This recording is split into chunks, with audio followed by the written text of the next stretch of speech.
Lo de los micros. Norberto, ¿le explicas lo de los micros?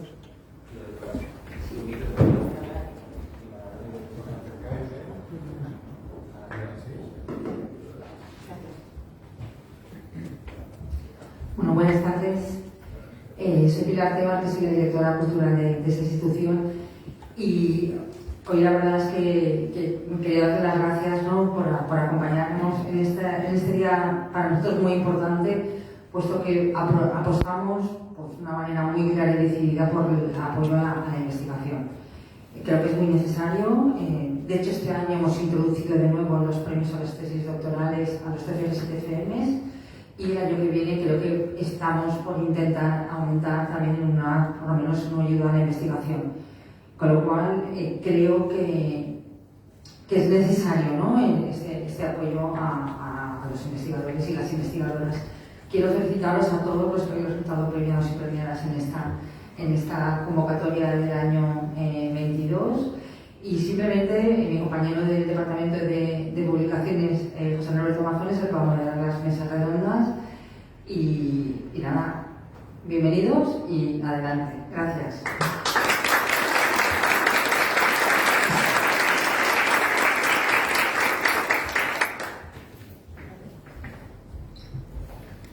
Muchas gracias, Pilar, por tu apoyo, no solo en esta iniciativa, sino por el apoyo a todas las iniciativas, no solo del Departamento de Publicaciones y de Investigación, sino de todo. Yo creo que puedo decir, y no me equivoco, que Pilar Tebar es el alma del Pilar, es verdad. Y todas estas, bueno, en este caso de investigación, convocatorias, etcétera, pues al final son gracias a su esfuerzo y su trabajo como directora, y toda la programación que podéis ver, que bueno, tenéis toda la programación ahí de la salida, podéis ver que de verdad que es muy interesante con estas actividades de apoyo, fomento, difusión de la cultura alicantina.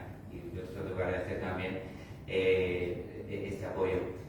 También apoyo, por supuesto, la parte de gestión, la parte administrativa con Conchi, que la tenemos aquí, que también pues, hace un montón de trabajo para que esto se haga posible. Es difícil, la verdad, hacer una convocatoria de estas características, pero bueno, se consigue con su trabajo, su esfuerzo, su más, su menos, pero se consigue. Sí.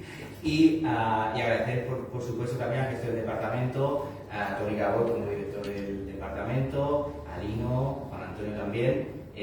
Pues al final pues es un trabajo coral que resulta en esta convocatoria que, bueno, como ha dicho Pilar, hemos incorporado trabajo fin de grado, trabajo fin de máster. Queríamos, desde el punto de vista de investigación, englobar todo el proceso de trabajo que tenga que ver con, de alguna manera, con esas actividades de inicio de la investigación, con el trabajo fin de máster, incluso con el trabajo fin de grado, porque pensamos que es muy importante apoyar el desarrollo de estos trabajos relacionados con la cultura alicantina desde la base, ¿no?, en esas primeras etapas, ¿no? Entonces tenemos este acto de hoy que precisamente es para difundir estos premios. Vamos a tener 3 mesas redondas. Esta primera es sobre los premios de trabajo fin de grado, luego pasaremos al trabajo fin de máster y finalizaremos un poco con vamos a decir, la actividad o el resultado de investigación por excelencia, que es una tesis doctoral. Y aparte me gusta mucho ver estas sinergias al final, porque también precisamente las personas, por ejemplo, que están aquí en la mesa conmigo de trabajo fin de grado, van a poder también percibir ese trabajo de investigación que se hace en esas otras etapas, ¿no? Yo creo que esta simbiosis, yo creo que también puede ser muy interesante. Pues muchísimas gracias a todos los premiados, a vosotros. Ahora os voy a presentar muy brevemente, por supuesto al público asistente también por estar aquí. Empezamos sin más. Tenemos una mesa redonda, la de tesis va a ser un poquito más amplia, porque los trabajos de tesis son más amplios y merecen dedicarles un poquito más de tiempo. El trabajo fin de grado y el trabajo fin de máster van a ser intervenciones de 5 minutos de los premiados, de las personas premiadas, y luego podemos abrir algún turno de preguntas, alguna pregunta un poco para, pues si hay alguna duda o abrir un pequeño debate. No será muy largo, pero sí que podemos preguntar una curiosidad, alguna cuestión. Presento muy brevemente a quien me acompaña en la mesa, que son las 2 personas premiadas por su trabajo fin de grado, a los que vuelvo a quitar mi enhorabuena. Por una parte tenemos a Jorge Almarcha, graduado en Ciencias Políticas y de la Administración Pública por la Universidad de Valencia, cuyo trabajo es el cólera, una mirada retrospectiva en la gestión de epidemias, el caso de Pinoso y su provincia, y su tutora ha sido María del Pilar Hernando Serra. Muchas gracias, Jorge. Y ahora mismo te cedo la palabra, voy a aprovechar para presentar y así agilizamos a la otra componente de la mesa, otro premio de TFG, Cintia Férez Alarcón, graduada en Comunicación Audiovisual por la Universidad Miguel Hernández de Elche, y que nos va a presentar su trabajo Les Fogueres de San Joan, el reflejo de una sociedad, que tiene que ver con el documental Almas de Fuego, si tengo entendido bien, y su tutor que fue Vicente Javier Pérez Valero. Muchísimas gracias a ambos y le doy la palabra a Jorge Almanza. ¿Se me escuchan? Muy bien. Como bien han dicho, soy Jorge Almarche, soy el autor del presente TFG que se llama El cólera, una mirada retrospectiva de gestión de epidemias, el caso de Pinoso y su provincia.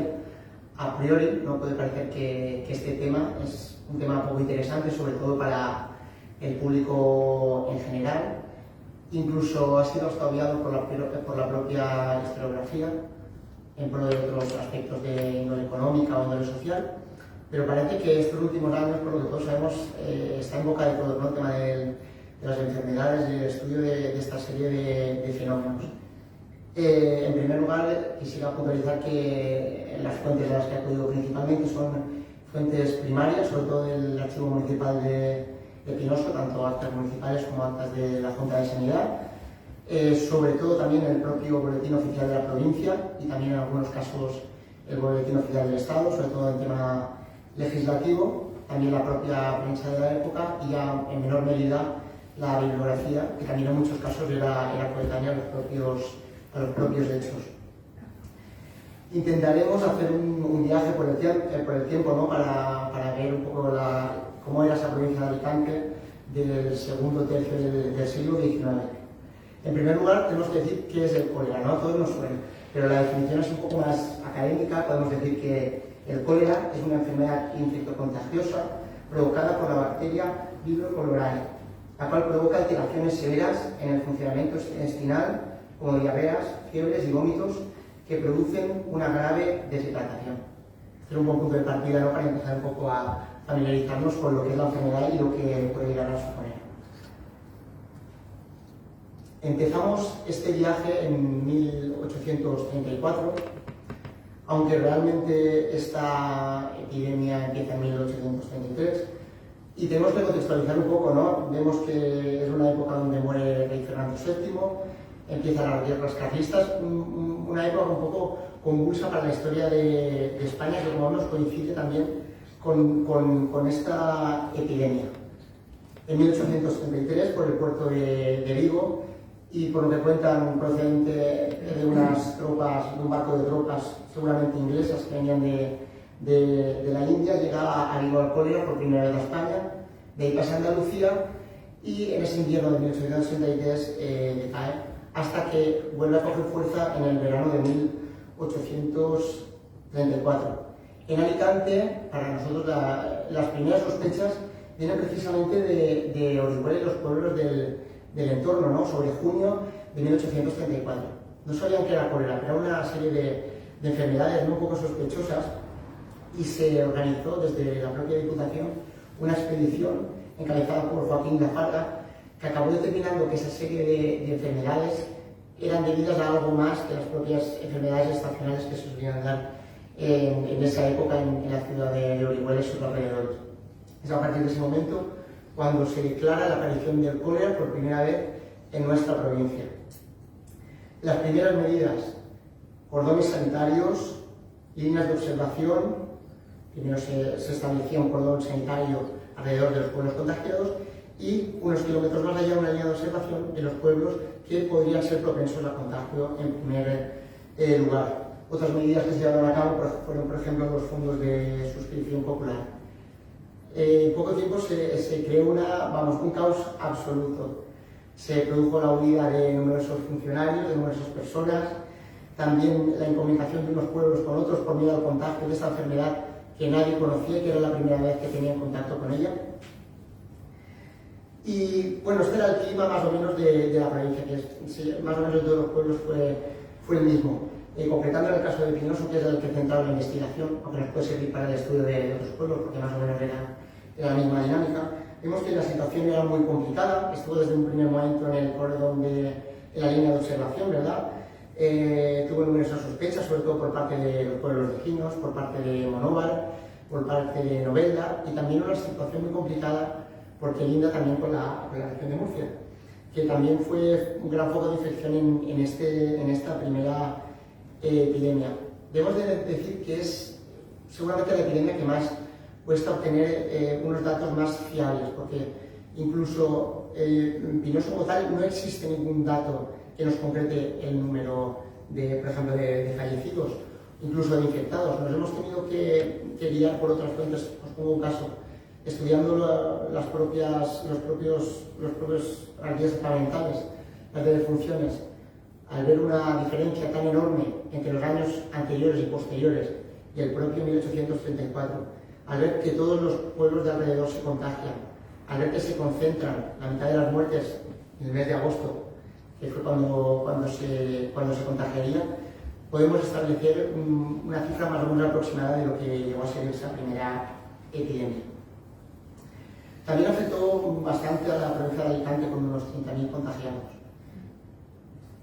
Hasta ahí la primera epidemia. Después pasamos, más que una epidemia, no quiero incluir porque es un hecho muy trascendental a la hora del estudio del cólera, que es lo sucedido en 1849. Yo lo he titulado Nueva amenaza, ¿no? Por el norte de Europa vuelve a llegar el peligro del cólera, y la primera decisión, antes de que llegue a España, es la creación de las juntas municipales de sanidad, como ya se había dicho anteriormente, y la creación de otro órgano muy curioso, que son las comisiones de salubridad, que era un organismo que cada ayuntamiento tenía que crear, y era el encargado de realizar informes sobre el estado de ciertos o de posibles focos de infección de esa localidad, para mandarlo a la superioridad, en este caso al gobierno de la provincia. Podrían ser, por ejemplo, fábricas, teatros, cuarteles, balsas, infraestructura de diversa índole.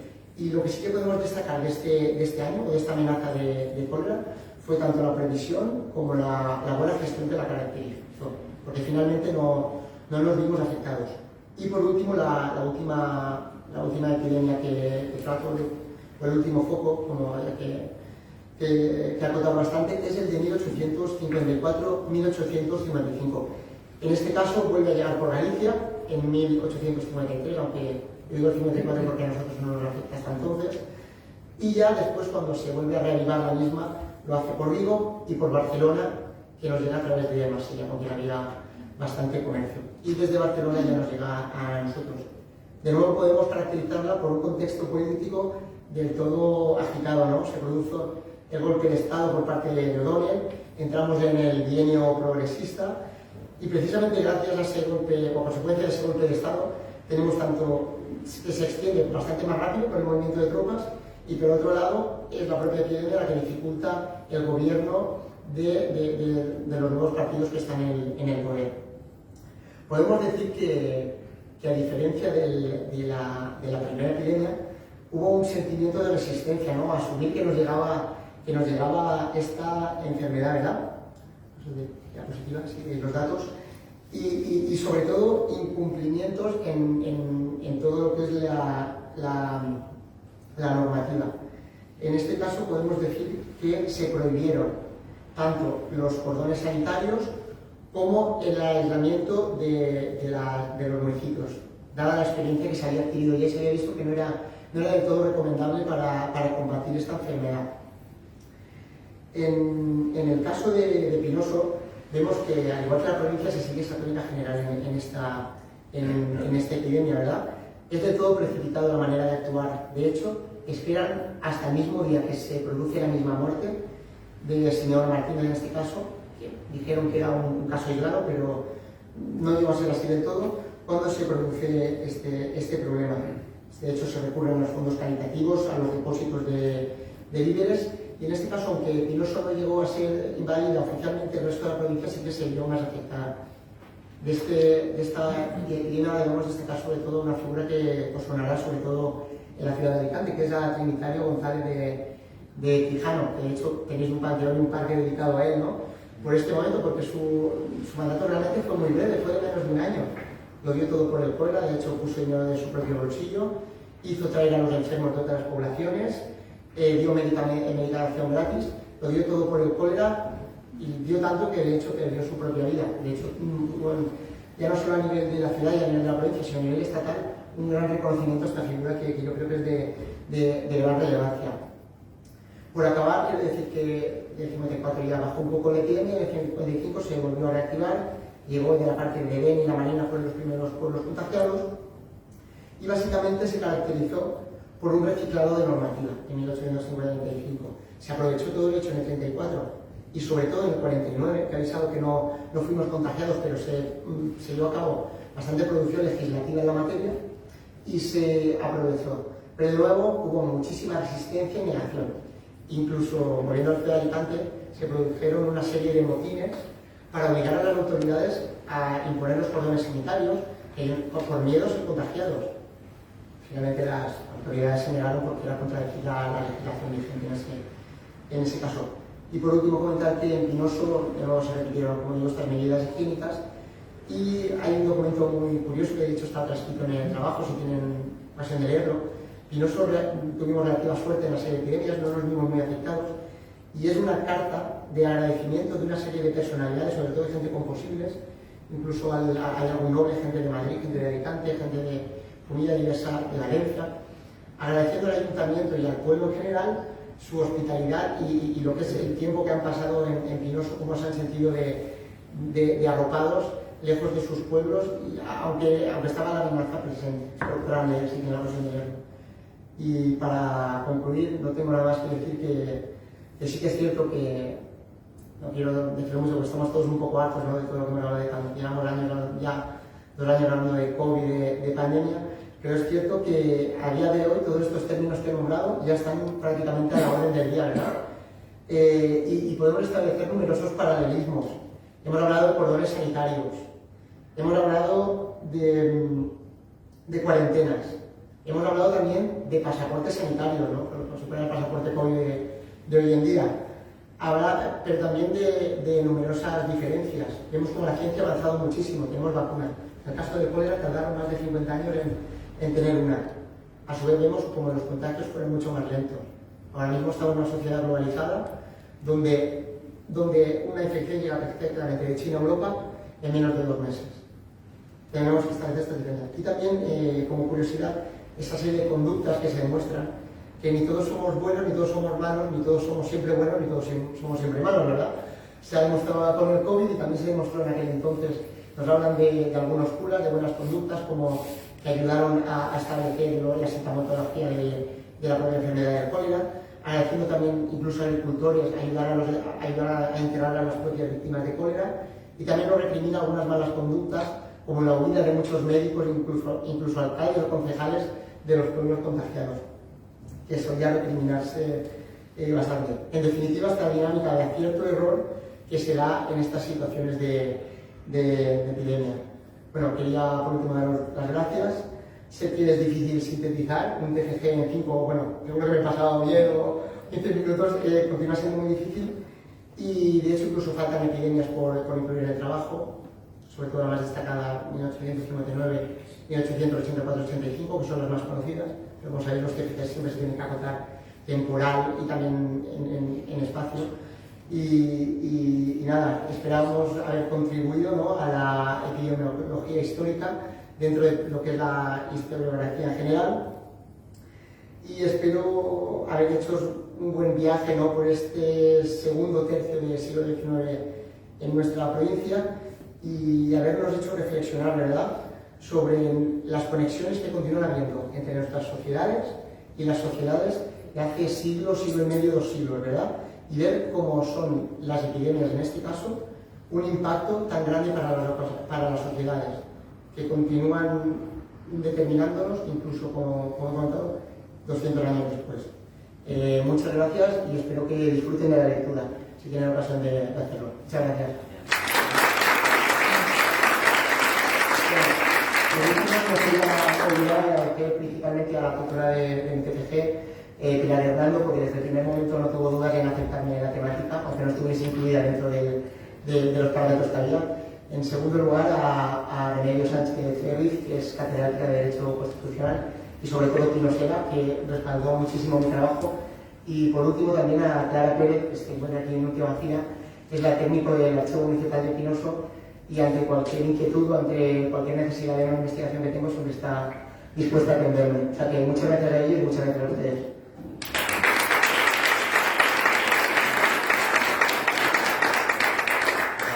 Pasamos a la siguiente intervención y luego el turno de preguntas. Cintia, gracias. Perfecto, ¿se me escucha bien? Perfecto. Buenas tardes a todas y a todos. Gracias por asistir a este evento, para mí es muy importante, la verdad, y para muchas personas que me acompañan también. Soy Cintia Pérez Alarcón, soy técnica superior de eliminación, captación y tratamiento de imagen, y soy comunicadora de visual por la Universidad Miguel Hernández de Elche. En primer lugar, quería agradecer al Instituto de Cultura Jorge Lalbert y a la Dirección de Alicante por organizar estos premios y ayudas a la investigación 2022, y por el cual he resultado premiada con el TCG, el Foguer de San Joan, el reflejo de una sociedad. Y también quería agradecer a la Universidad Miguel Hernández de Elche y a mi tutor que se encuentra aquí presente, Vicente Javier Pérez Valero. Muchísimas gracias por todo, porque te has involucrado tanto personal como profesionalmente. Muchas gracias. En 2019 realicé mi trabajo final de grado, como os he comentado, El Foguer de San Joan, el reflejo de una sociedad, en el que se incluye el cortometraje documental Armas de Fuego. En las imágenes podéis ver las proyecciones que hemos realizado, que son unas cuantas. A través de este proyecto quería realizar una mirada a la sociedad alicantina actual, a través de la fiesta oficial de la ciudad, Foguer de San Joan. Esta celebración que forma parte de la ciudadanía desde hace más de 90 años. Y quería ver cómo estaba presente en la convivencia diaria, entre asociaciones, personas, colectivos.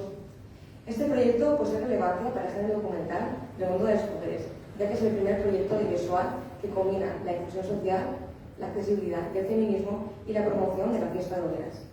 El documental Armas de Fuego recoge entrevistas centradas en tres vertientes, como os he comentado: feminismo, inclusión y accesibilidad. El feminismo, el primer pilar, es un aspecto fundamental en el trabajo, ya que en la actualidad, como todas y todos sabemos, las mujeres no gozamos de todos los derechos en la totalidad. Así que me parece interesante entrevistar a dos personas muy importantes para el mundo de la fiesta, o al menos lo son para mí. La primera de ellas se llama Carvajal y es la primera y única mujer que es jefa de un taller de hogueras. Y la segunda, muchos y muchas la conoceréis, que es Toñi Martín Zarco. Fue una de las primeras presidentas de Foguera, muy joven. Fue la única mujer que se presentó 3 veces a la presidencia, y en 2019, cuando se presentó este documental, se convirtió en la primera y actual presidenta de la Federación de Fogueros de San Joan. La inclusión social es el segundo pilar de este trabajo, ya que en el mundo de hogueras existen numerosas asociaciones que luchan contra la exclusión, como es el caso de AFI, Asociación Promoción Cultura Inclusiva, que lo conoceréis. Esta asociación por la actividad que realiza en Los Ángeles, que es la Hoguera Inclusiva de Alacant, encabezada por el genial Francisco Javier Santos, que también se encuentra aquí presente. Muchas gracias por venir. También contamos con la Cerámica Solidaria, encabezada por Esperanza Medina, con un programa realizado por la Foguera de la Cerámica que acerca la fiesta a diferentes colectivos. Y por último, es indispensable abordar un tercer tema. Me parece importante también hablar de accesibilidad, como herramienta para fomentar la garantía de derechos. Y para ello, se cuenta con el testimonio de 2 mujeres sordas, Melanie García y Tamara Querida, participantes de la fiesta de hogueras. Finalmente, la historia que concluye el documental, sí, muchas gracias, que al final habla, y se me queda la boca arriba.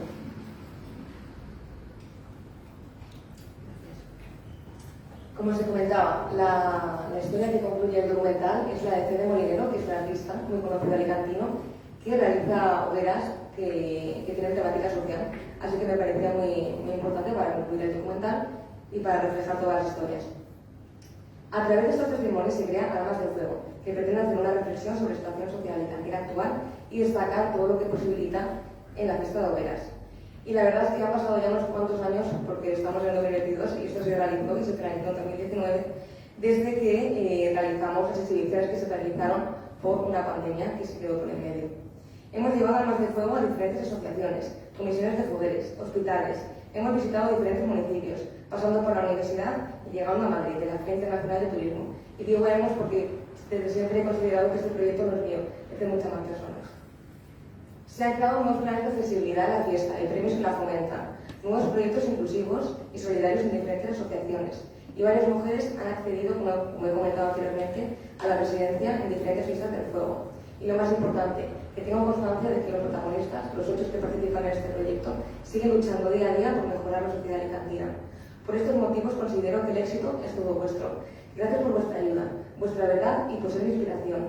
Y gracias, por supuesto, a todas las personas, asociaciones participantes, a mi familia, mi pareja y mi equipo técnico. Me gustaría finalizar la intervención con un breve fragmento del documental Armas de Fuego que podéis visualizar en la plataforma YouTube. Si ponéis Armas de Fuego lo encontraréis. Y bueno, espero que os guste el breve fragmento y muchas gracias por asistir.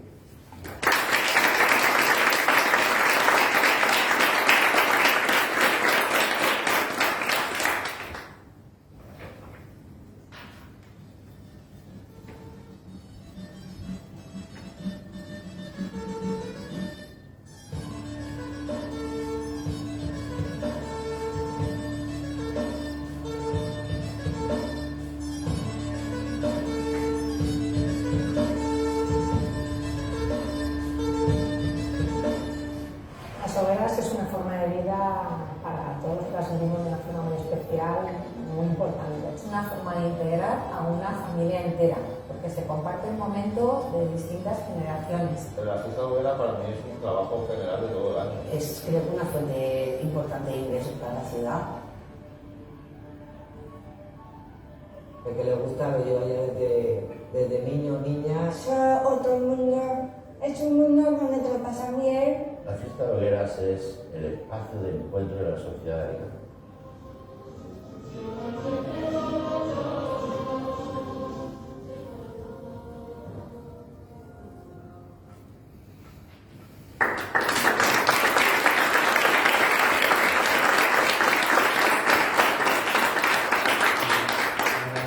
Yo creo que lo que podemos hacer es dejamos las preguntas para el final, y así, porque si no podemos entrar en debate y no terminamos. Dejamos las preguntas para el final. Muchísimas gracias. Antes de que os vayáis, yo quiero llamar a la directora del Instituto de Juan Gil Albert para que os haga entrega, a Pilar Tebas, para que os haga entrega un pequeño diploma acreditativo a los dos. Entonces, Cintia.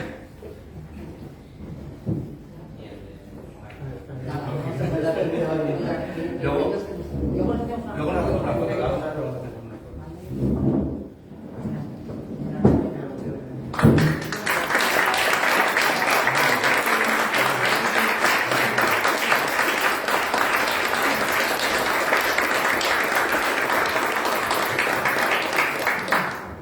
Pasamos a los FM, Antonio y...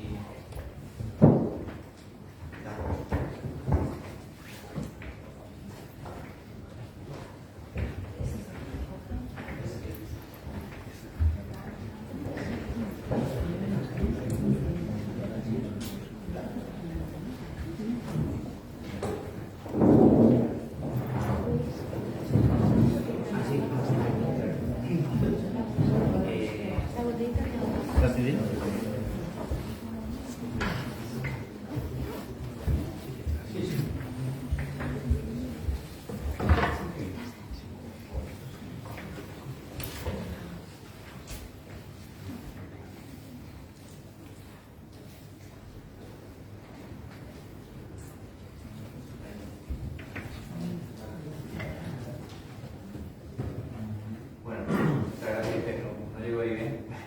Seguimos en la mesa redonda de los trabajos fin de máster y voy a presentar muy brevemente a los ponentes. En primer lugar tenemos a José Antonio Moya Montoya, ganador de uno de los trabajos fin de máster por su trabajo estudio arqueometalúrgico de los artefactos metálicos no comerciales del PCU Ferrer y propuesta expositiva para el Museo de Villajoyosa, cuyos directores han sido Jaime Molina y Antonio Espinosa. Voy a hacer un breve resumen porque la verdad es que la historia de José Antonio académica bueno, él hizo ya un máster, de hecho es su tercer máster, por lo que tengo entendido, también doctorado previamente, pero este es el último máster que hizo. Él es, de hecho, profesor ayudante doctor en el Departamento de Comunicación y Psicología Social de la Universidad de Alicante y periodista especializado en comunicación audiovisual de la ciencia. Bueno, se ha dedicado pues, en su ámbito profesional a este tema de comunicación y ahora mismo está trabajando en temas de divulgación audiovisual, ¿no?, de la ciencia, especialmente en el ámbito submarino. Y bueno, entiendo que por poco que comentaba antes, ¿no?, por inquietud te embarcas en hacer un tercer máster de estas temáticas, además con unos directores de primer nivel también. Y bueno, es un, vamos, tengo aquí varios premios, menciones, ha trabajado como realizador y como, a ver, lo tengo por aquí, con documentales en diferentes emisoras públicas como Televisión Española, Canal Sur, Radio Televisión Valenciana, en fin, un currículum inmenso que la verdad que nos llevaría mucho tiempo, ¿no? Te tengo que agradecer que también con tu perfil siempre te agradecer esa inquietud, ¿no? Por adquirir más conocimiento y por invertir el tiempo, que siempre es escaso, en este tipo de trabajo, ¿no? En este caso este máster y este trabajo que ha dado como resultado además de en un escenario como es el Buffet en la Vila, que creo que es algo magnífico, ¿no? Además, hace muy poquito, yo, bueno, el director de la sede de la Universidad de Alicante en la Vila, ¿no? Yo soy director de la sede de Torrevieja, ya tendremos que hablar de este tema más de profesional de sede. Me alegro que haya sido así, que empezaste hace nada, ¿no? Hace poquito, hace 2 semanas, casi. Y bueno, muchísimas gracias y enhorabuena por el premio. Y tengo también como interviniente a Carlos Cárdenas Blesa, el premio TFG ha sido por su TFM El Estatut d'Elx, un análisis de la teoría política identitaria de Joan Fuster a través del primer anteproyecto de estatuto para el País Valenciano durante la transición. Hizo su máster, Carlos, máster universitario en Historia de la Europa Contemporánea, Identidades e Integración en la Universidad de Alicante. Ha sido premio extraordinario de Cine Máster, que es un logro muy a destacar. Y por lo que tengo entendido de su currículum, ¿no? Ha empezado también el doctorado en la Universidad de Alicante y además tiene ya publicaciones de mucho interés en esos temas y en algún otro tema he visto por ahí, ¿no? Que eso me parece también muy interesante, esas inquietudes y bueno, la verdad es que es muy interesante poder apoyar esas carreras de investigación, ¿no? Su tutor ha sido José Miguel Santacreu Soler. Muchísimas gracias, Carlos, también a ti. Empezamos contigo, Antonio. Sí, por favor. Pues nada, buenas tardes, muchas gracias por la organización de esta convocatoria y muchas gracias por el premio, claro. Y mi enhorabuena también al resto de los premios. El trabajo que voy a presentar muy brevemente, nos han dado esos 5 minutos y he hecho aquí una chuleta para intentar ajustarme al tiempo con el título que tienen en pantalla, que ya lo he leído y es un poco largo, pues es fruto de una inquietud personal, tanto el TFM como el máster, como también ha comentado el presentador, por intentar una inquietud por completar el estudio de los materiales recuperados de un yacimiento arqueológico subacuático, el Bull Ferrer, que tiene una importancia científica considerable y a nivel internacional.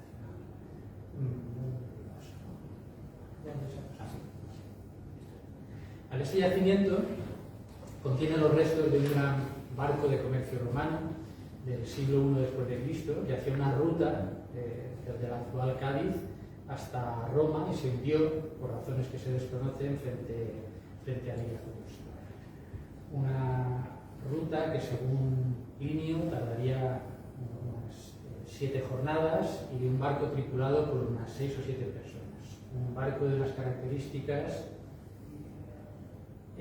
importantísimas, iba cargado con unas 4.000 ánforas de salsas de pescado producidas en la costa gaditana y una carga secundaria de lingotes de plomo que van estampados con el nombre del emperador Nerón y que son procedentes de las minas de las Carolinas de Jaén, de la provincia de Jaén.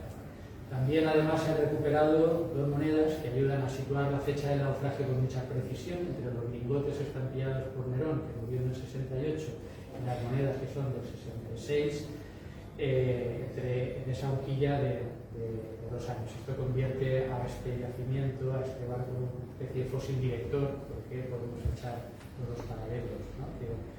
que aparezcan con respecto a este yacimiento. Pero además el barco presenta singularidades constructivas que sugieren una tecnología en transición y que se asocia a una familia constructora del área napolitana. Esto es lo que ha concluido con el estudio de la arquitectura naval el doctor. Junto a estos materiales, en cierto modo eclipsados por su enorme interés científico, se recuperaron también en las últimas campañas 86 objetos metálicos, la mayoría son clavos, una llave de la despensa y un rodamiento de la bomba de achique. Estos artefactos no pertenecen a la carga comercial, sino a la parte funcional, estructural del buque. La metodología de estudio consistió, en primer lugar, en la toma de los datos físicos, como el peso, la longitud, el grosor, y se creó también una colección de fotografías normalizadas para preservar el color original. En segundo lugar, se realizó la fotomicroscopía a diferentes aumentos y se determinó también la composición química mediante el uso de microscopio electrónico de barrido y un difractor de rayos X, para conocer la composición química de cada uno de los elementos.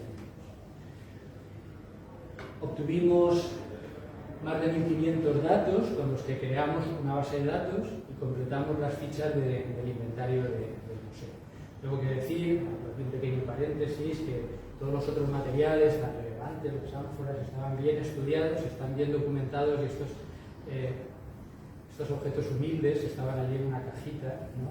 A los que nadie le prestaba atención. Entonces ahora mismo pues todos esos datos están ya a disposición de cualquier investigador que necesite utilizarlos o que quiera continuar en su estudio. Han completado la ficha del museo y los hemos puesto pues, a la altura del resto de materiales recuperados del yacimiento.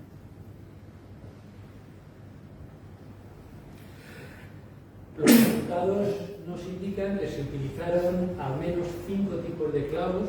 El yacimiento está excavado alrededor de un 10% desde el año 2000 que se descubrió, es decir, en 2 décadas se ha excavado solamente en la arqueología subacuática, es así, es muy bien. Los resultados nos indican que se utilizaron al menos 5 tipos de clavos por su longitud y al menos 4 tipos de clavos por su composición. Tenemos clavos de hierro, de cobre, de bronce y de cobre con plomo. Una llave envuelta en una concreción que resultó ser de hierro y un rodamiento de la bomba de achique que resultó ser de bronce en una aleación ternaria con plomo al 14%. Podemos concluir diciendo que estos objetos, a los que no suele dedicarse demasiada atención, como ya he comentado, fueron fabricados siguiendo unos patrones y una tecnología precisa, no solo en su forma, sino también en el tipo de metal y sus aleaciones, para que cumplieran una función fundamental en el funcionamiento del barco. Barcos que se construían de madera, una técnica que se conoce a casco primero el forro y después las cuadernas, al contrario justo de cómo más tarde se empezarían a construir y cómo se construyen actualmente. Pero las piezas del barco se ensamblan con un sistema de lengüetas y mortajas, es decir, se van encajando, pero sin los clavos el barco no tendría la consistencia necesaria y no aguantaría la navegación. Por lo tanto, estos objetos humildes son objetos imprescindibles en este tipo de construcciones.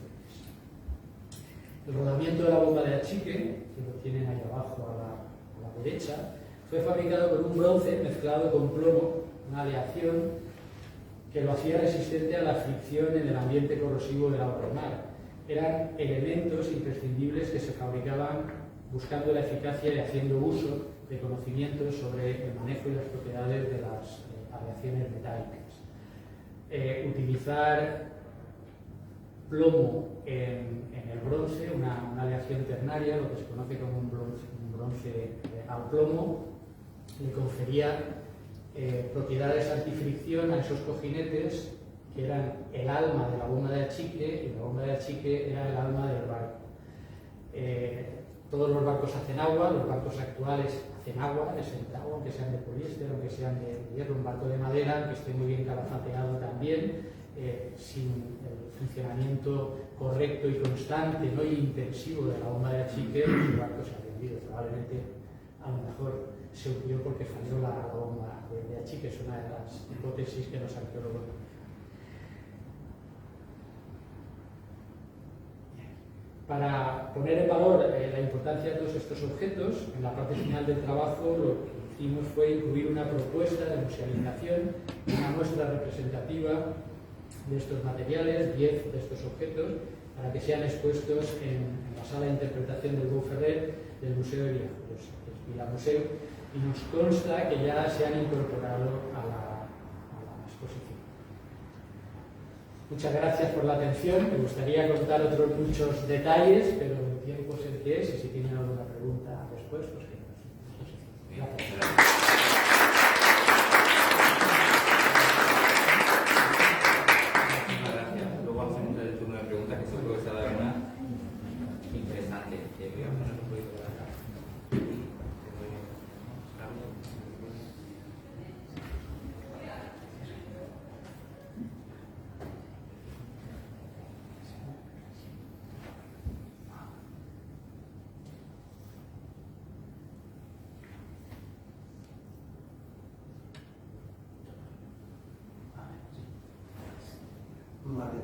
Buenas tardes y muchas gracias a todas y a todos y al Instituto Alicantino Cultura Juan Gil Albert por estos premios.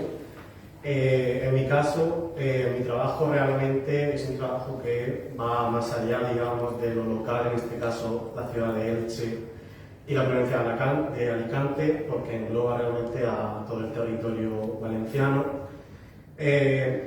Bueno, este TFM surgió realmente de haber encontrado ese documento del Estatuto de Elche. Es un documento del año 1975, parece que es el primero de los anteproyectos de estatuto que se hicieron para el país valenciano durante la época de la transición democrática.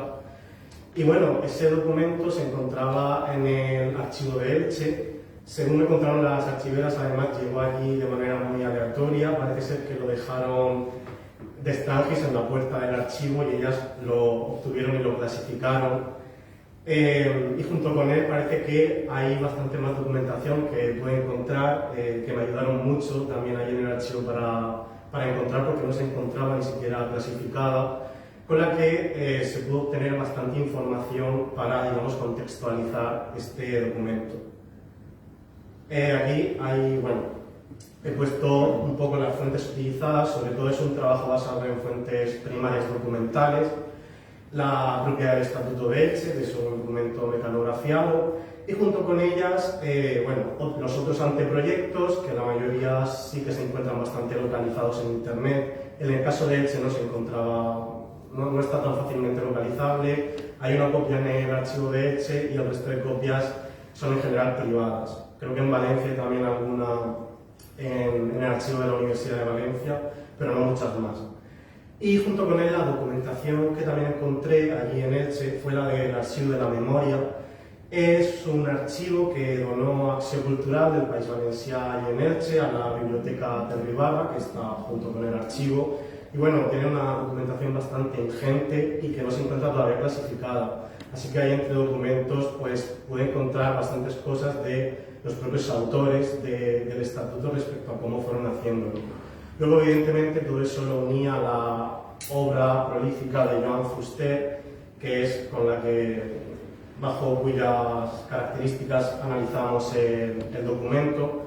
No lo escribió Fuster, eso hay que aclararlo, lo escribió un jurista valenciano que se llamaba Enric Solà, que era muy amigo de Fuster, estaba en el círculo de valencianistas, del mismo pensamiento político que Fuster, pero sí que fue Fuster el promotor del estatuto y al final del trabajo se ha tratado de ver en qué medida la ideología y la teoría política e identitaria de Fuster se encuentra en ese estatuto hecho realmente en Valencia, pero con la elección de la ciudad de Elche como su título. Aquí tenemos algunas imágenes del estatuto para que veáis cómo era esa mecanografía en esos años. Está firmado en Elche, como digo, se hizo en su mayor parte en Valencia, se imprimió clandestinamente en Barcelona y luego se distribuyó por el territorio valenciano. Una de las primeras preguntas que surgieron fue por qué se eligió la ciudad de Elche y no otra para dar nombre a ese estatuto. Y eso lo relacioné con el hecho de que Fuster y su círculo estaban muy preocupados en los años 60 y 70 con el hecho de que el sur del territorio valenciano estuviese perdiendo la identidad. Por hacer un poco un resumen, aunque más o menos todos conoceréis la obra de Fuster, Fuster no solo reivindica el territorio valenciano, no solo es un nacionalista valenciano, sino que es un nacionalista pancatalanista. Fuster dice que los valencianos son parte de un conjunto, de un pueblo más grande, que es el que incluye todos los territorios catalanoparlantes. Claro, eso es muy llamativo teniendo en cuenta la elección del sur del territorio valenciano, que no es precisamente un lugar de eclosión nacionalista de esas características. Pues precisamente lo hicieron por ese motivo, porque Fuster creía ver en Elche un lugar reivindicativo de la valencianidad de todo el territorio del sur que él creía que se estaba desligando del país de acuerdo con sus propios principios. Y es muy interesante la elección de esa ciudad porque también va a estar muy relacionado con cómo se van a elegir el resto de lugares para el resto de anteproyectos de estatuto hasta el definitivo del 82. El trabajo lo estructuré en tres partes para analizar, porque evidentemente el documento del estatuto habla de cuestiones económicas, relación con el Estado, etcétera, etcétera, pero sobre todo nos interesan las cuestiones identitarias, que son en las que Fuster trabajaba. Entonces lo dividí en una parte de la cuestión nacional, la cuestión territorial y la de la lengua. Todas están evidentemente muy relacionadas entre sí. Respecto a la cuestión nacional, el texto del estatuto es claramente diferente del resto de estatutos que tuvimos, puesto que es un texto no exactamente independentista, pero claramente pancatalanista. El texto acepta que los valencianos forman parte de una unidad nacional superior, que para Fuster eran los países catalans, pero a la vez, claro, dejaba entrever, porque Fuster también fue bastante analítico y sincero en eso, que los valencianos en general tampoco no eran muy partidarios en un principio de la catalanidad o de aceptarla de esa manera. De modo que al final el estatuto y Enric Solà, atendiendo a eso, lo dejaba a la decisión democrática de los valencianos en decidir si formaban parte de algo mayor junto con el resto de territorios catalanoparlantes o no. De manera que se confeccionaron dos artículos, el 10 y el 16, que abrían la posibilidad de federar el país valenciano con Cataluña y con las Islas Baleares, y a la vez de buscar un derecho civil que Enric Solà, que era también experto en el tema, creía que se había perdido a partir de los decretos de nueva planta, que evidentemente en el nacionalismo valenciano es el momento en el que se pierde el país, para recuperarlo y unificarlo con el del resto de territorios. Luego, respecto a la cuestión territorial, siguiendo también la estela del pensamiento de Fuster, para Fuster en el siglo XIX la provincialización del Estado suponía el perder completamente la política hecha desde el territorio como el país valenciano. La provincialización para él era, digamos que eliminar toda la cultura que se pudiera hacer desde la provincia para hacer una cultura, digamos, una cultura, lo que diríamos, provinciana, una cultura que no pudiese ir nunca a más y, por tanto, una política que no pudiese llegar a más de los pocos caciques que controlaban Valencia, de las fuerzas del carlismo a nivel agrario en las zonas como Sueca, donde Fuster vivía, y por tanto estaba radicalmente en contra de las provincias en las que se había dividido España. De modo que el Estatuto de Elche fue el primer estatuto que llegó a dividir el territorio, no en las provincias de Castellón, Alicante y Valencia, sino solo en las comarcas. Estas comarcas no son exactamente las que hoy en día utilizamos, aunque no sean oficiales, sino que son unas comarcas muy parecidas, son de las que se derivan las utilizadas por la Generalitat hoy en día, pero son las comarcas que hizo un geógrafo que fue Joan Soler en los años 60. La gran diferencia con las actuales, digamos, él sentó las bases, existen las comarcas actuales, la Marina Alta, la Marina Baja, el Bajo Segura, el Vinalopó, pero en este caso las comarcas están un poco más divididas por la cuestión lingüística. Por ejemplo, en el caso del Vinalopó, que es el que nos interesa especialmente, en lugar de estar dividido en el Alto Vinalopó con Villena, el Vinalopó Medio con Elda y el Bajo Vinalopó con Elche, en el Vinalopó crea una comarca central formada por Aspe y Monforte, porque son castellanoparlantes alrededor del resto de lugares valencianoparlantes. Es decir, divide las comarcas según si el municipio es castellanoparlante o valencianoparlante, en una clara división del territorio, reivindicando la lengua valenciana y, por tanto, evidentemente, la catalana. Esto no ocurrirá en ningún otro estatuto, el resto recuperan las provincias, la actual tiene las provincias, pero sí que deja el pozo de las comarcas propuestas para que los futuros estatutos se desarrollasen. Y finalmente la cuestión lingüística, que de hecho es la base en la que Fuster estructura su nacionalismo, es un nacionalismo lingüístico porque es la lengua catalana la que da cohesión a todos esos territorios que formarían ese pueblo. Entonces, evidentemente, este estatuto a la lengua no la llama valenciano, sino que la llama catalana, en una clara reivindicación de su unidad. También nos encontramos en unos años en los que sabemos que existió esa lucha política en el territorio valenciano entre unos símbolos y otros de reivindicar la catalanidad o la valencianidad o la españolidad, y que por lo tanto generaba un gran enfrentamiento simbólico todos estos símbolos. Entonces, este estatuto es el único que a la lengua la nombra lengua catalana, el resto la nombraban y la seguían nombrando valenciana. Establece la oficialidad del catalán en todas las zonas catalanoparlantes, es decir, todos los territorios que hoy son de mayoría valencianohablante, Elche, Alicante, La Marina, etcétera, etcétera. En las comarcas castellanoparlantes, como son la Vega Baja o el Alto Vinalopó, establece la cooficialidad catalán-castellano, pero le da como lengua vehicular de todas las estructuras de la Generalitat al catalán, haciendo que el castellano se convierta en esa lengua secundaria a nivel de país valenciano y primaria en ese tipo de comarcas.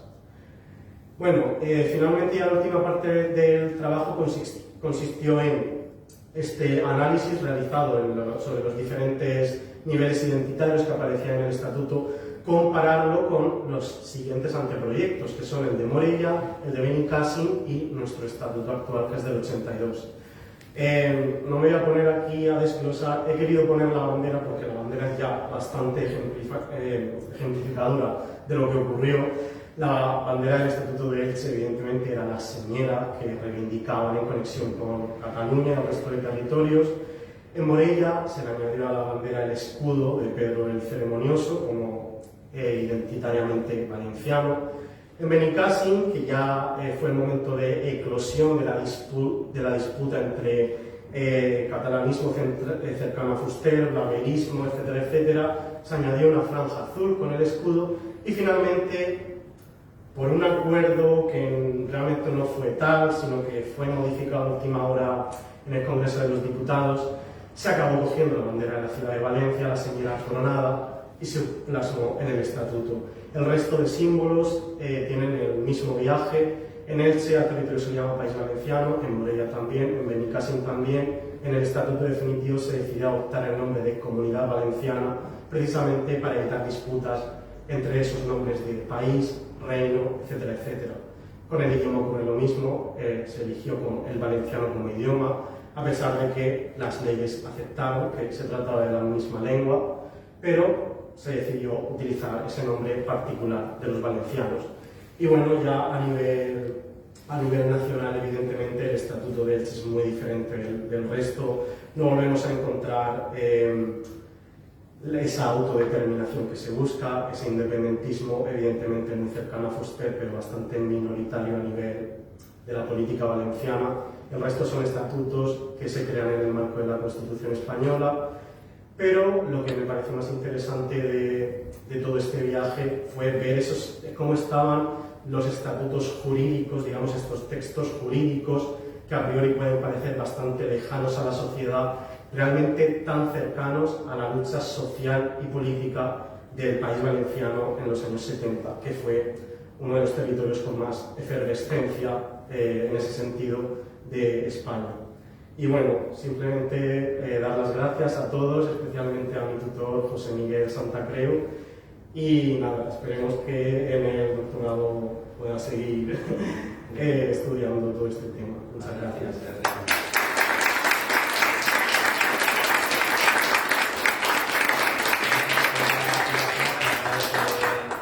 Esos diplomas luego hacemos una foto de familia, ¿eh? A ver, para acá, para Antonio.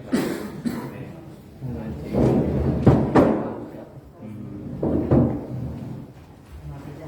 Por todos los sitios, no te puedo decir.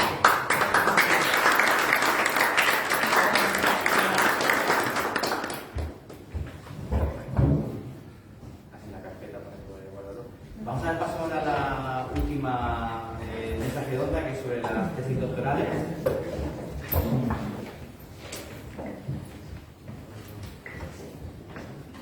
Elisa Perdí,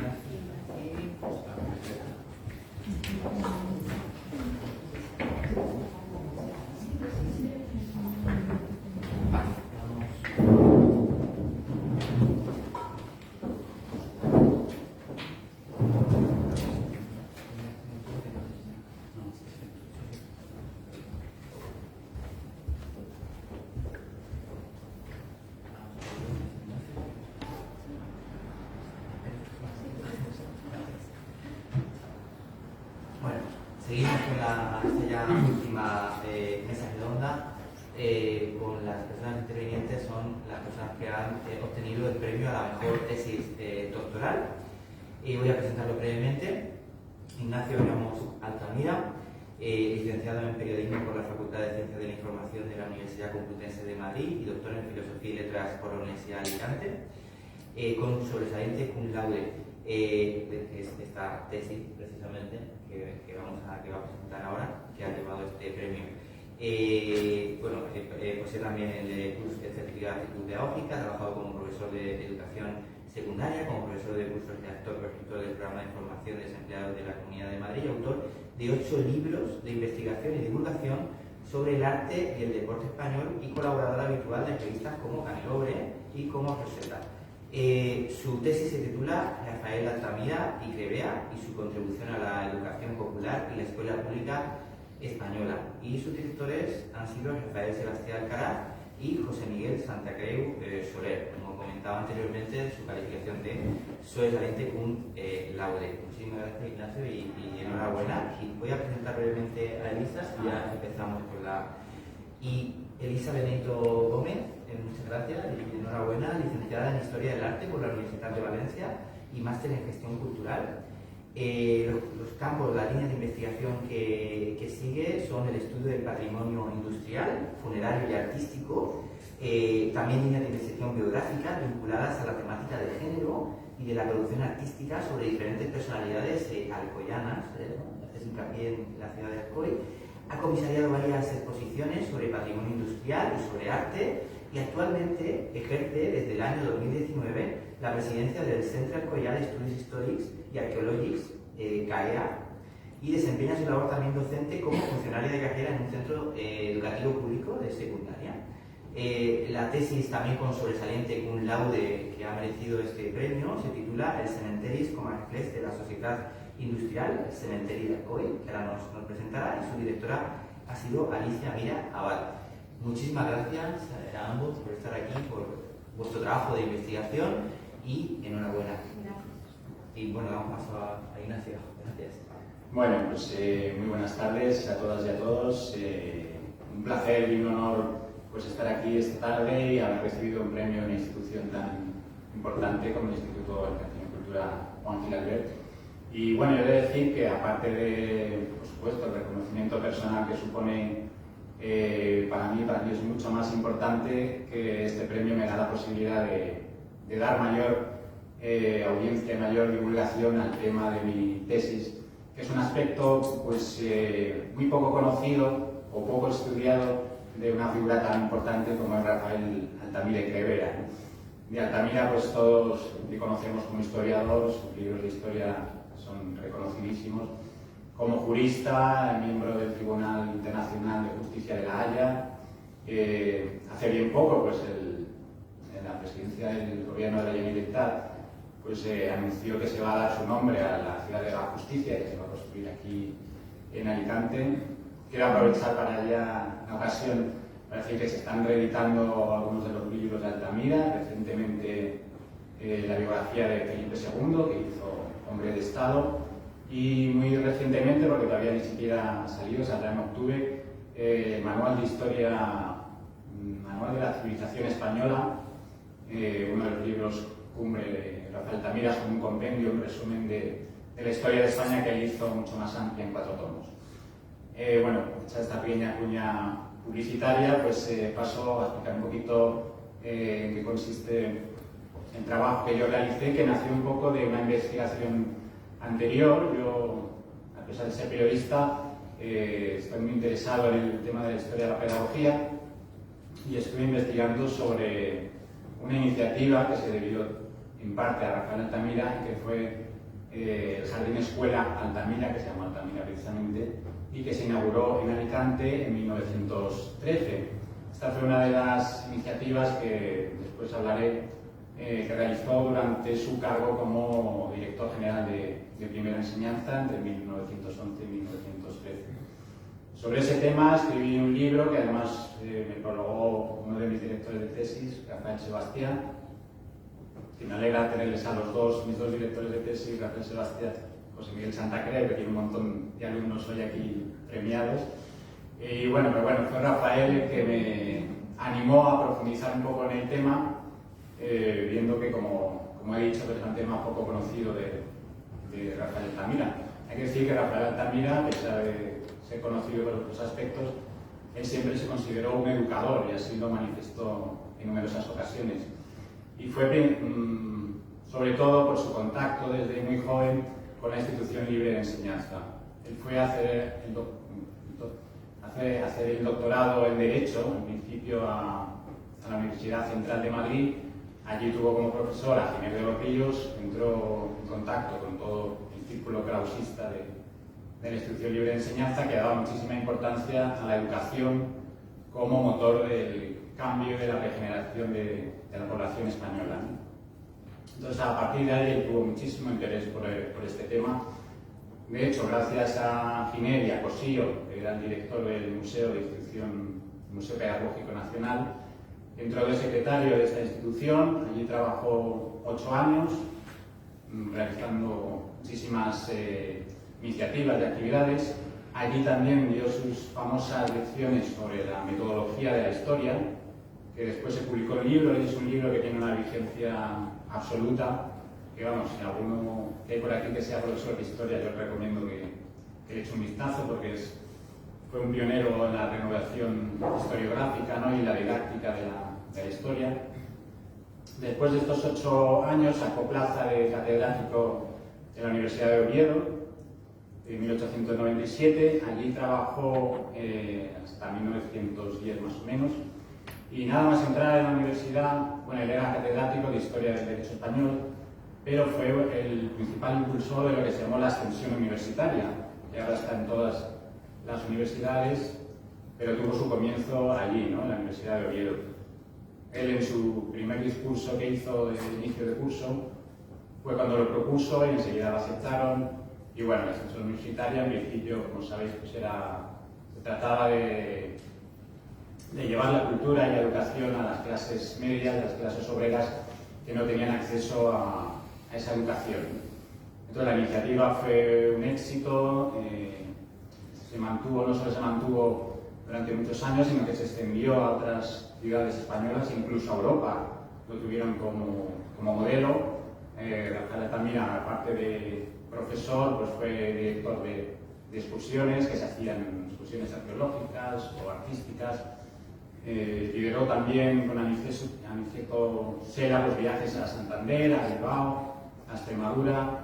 Bueno, fue uno de los activos más importantes. Entonces, después hizo su famoso viaje a América entre 1909 y 1910, donde ya tuvo una repercusión enorme. Fue como delegado de la Universidad de Oviedo para hacer intercambios académicos y culturales, pero tuvo tal repercusión que cuando volvió a España, el ministro de Instrucción Primaria, Julio Urell, le propuso ponerse al frente de la nueva Dirección General de Primera Enseñanza, esto en 1911, que era una especie de organismo técnico con cierta independencia, que se iba a encargar y iba a tener potestad sobre todas las escuelas primarias de España, ¿no? Hay que decir que la situación en aquella época, pesar de que ya existía el Ministerio de Instrucción Pública, la situación de las escuelas era lamentable.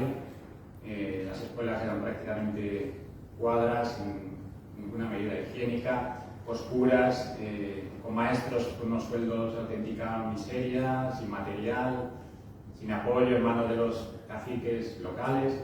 Bueno, la situación era muy triste, ¿no? Entonces Rafael Altamira, con todo su entusiasmo, pues se puso todo su empeño para remediar esa situación, ¿no?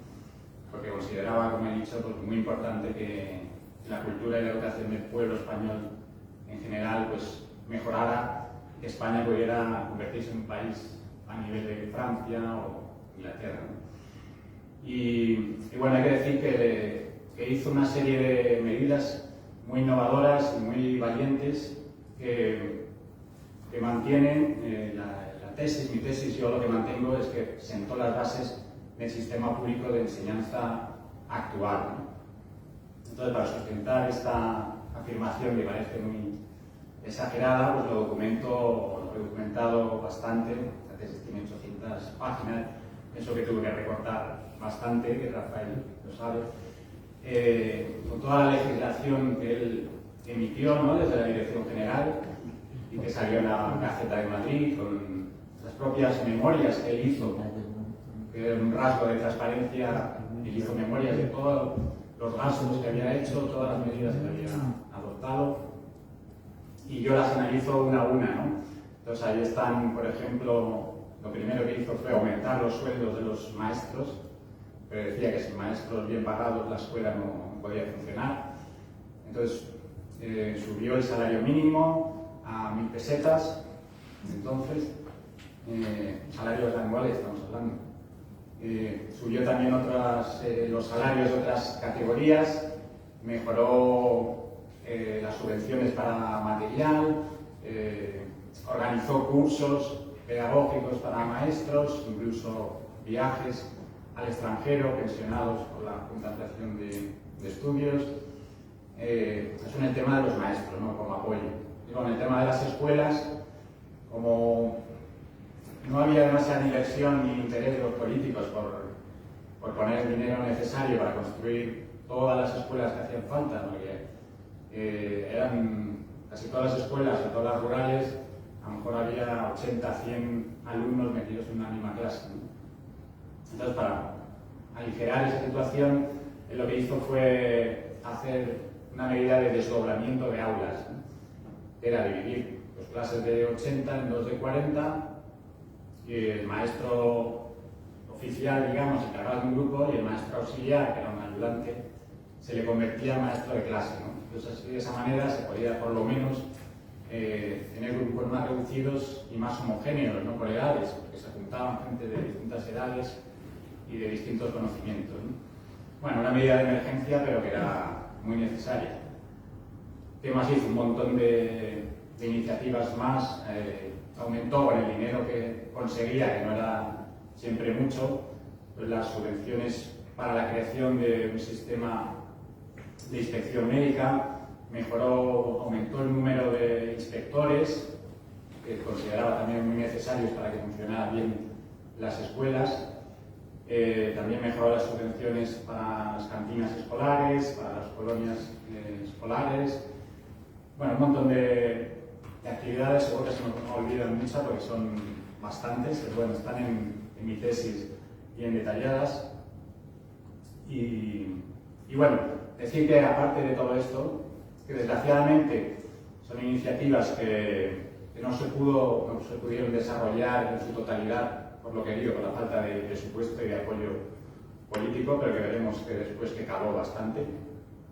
Hay que decir que Altamira tenía una obsesión, y era que la escuela pública se convirtiera en la escuela nacional.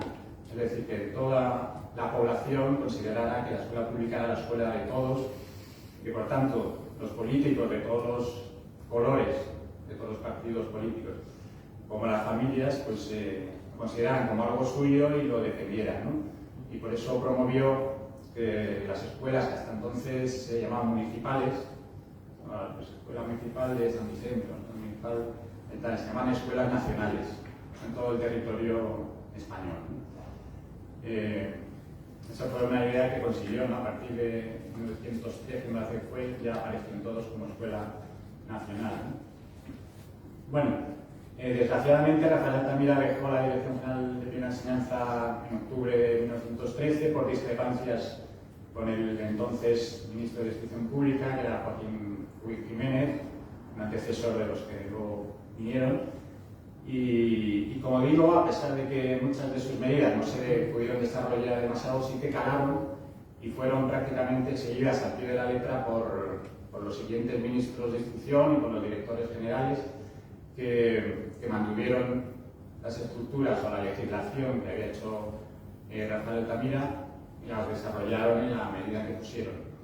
Y esta influencia llegó, como yo he intentado demostrar en la tesis, a la política educativa de la Segunda República. Y veremos por qué.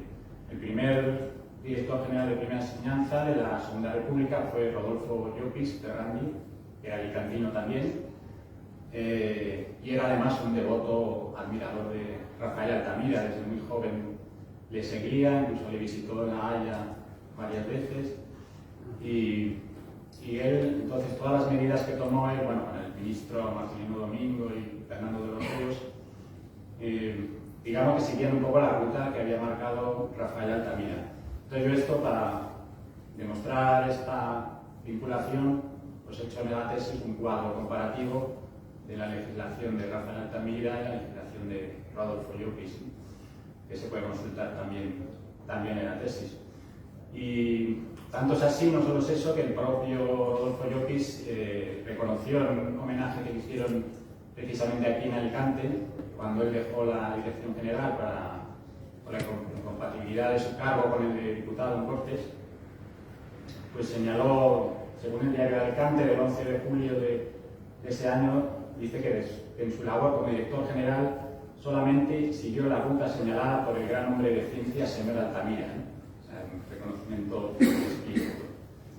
Bueno, esta es la principal parte de mi trabajo. Después hablo también de otras iniciativas que tuvo después como senador por la Universidad de Valencia, en defensa de la educación pública también, que se aumentara más el salario de los maestros, también en su esfuerzo porque la enseñanza de la historia motivara el entendimiento entre los pueblos y no las disputas, no se basara todo en las batallas o en poderíos militares de unos y otros, y algunas otras iniciativas que ya sería muy largo de contar. Y también decir que, bueno, el trabajo me ha permitido ahondar más en la biografía de Rafael Altamira y descubrir muchos datos que se desconocían, ¿no? Porque siempre se ha seguido mucho los libros de Vicente Ramos, que son estupendos, pero que faltaban cosas, ¿no? Y bueno, en definitiva, pues bueno, un acercamiento a un hombre como intelectual de una vastísima obra intelectual, ¿no? Que es difícil de abarcar y bueno, espero que esto contribuya un poquito a conocerlo un poco más en ese aspecto. Así que de mi parte nada más, muchas gracias y bienvenido.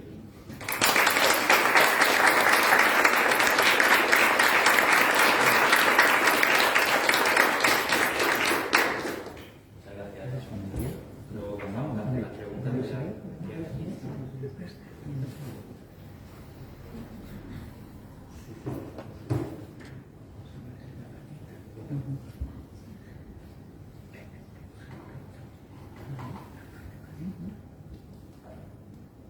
Puedes tirar.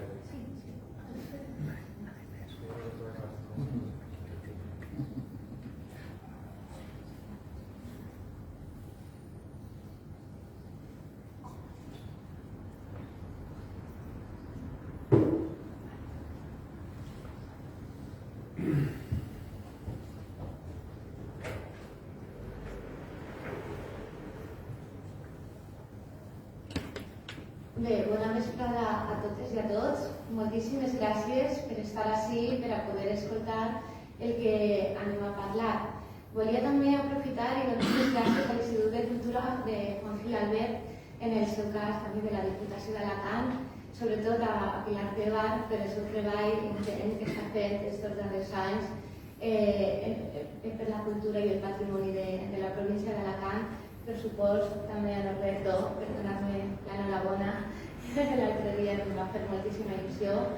I bé, l'enhorabona també a totes les persones que heu guanyat aquest reconeixement, perquè jo crec que és un reconeixement a tota la tasca que estem fent d'investigació, de treball, i que hi ha darrere molt de patiment, però també molta satisfacció. Per supost, vull donar les gràcies a l'historiador Lluís Vidal, que m'ha ajudat durant tots aquests anys i que m'ha recolzat i ha estat sempre darrere meu per a tirar endavant. Són molts anys d'investigació, les tesis doctorals són llargues i al final es poden treure endavant. Així que des d'ací jo us anime a totes i a tots a que pugueu complir aquest somni que avui podem gaudir. I bé, vaig a continuar i vaig a presentar aquesta tesi doctoral que va ser... També volia, per supost, donar les gràcies a la meva directora de tesi, la doctora Alicia Mirabal, que no està avui entre nosaltres, però que també ha sigut un pilar important de recolzament en aquesta tasca d'investigació. Sense més, vaig a passar a parlar del meu treball, que es diu Els cementeris com a reflex de la societat industrial, el cementeri d'Alcoi. Dins de la justificació d'aquest treball, d'aquesta investigació, volia explicar el perquè d'un cementeri.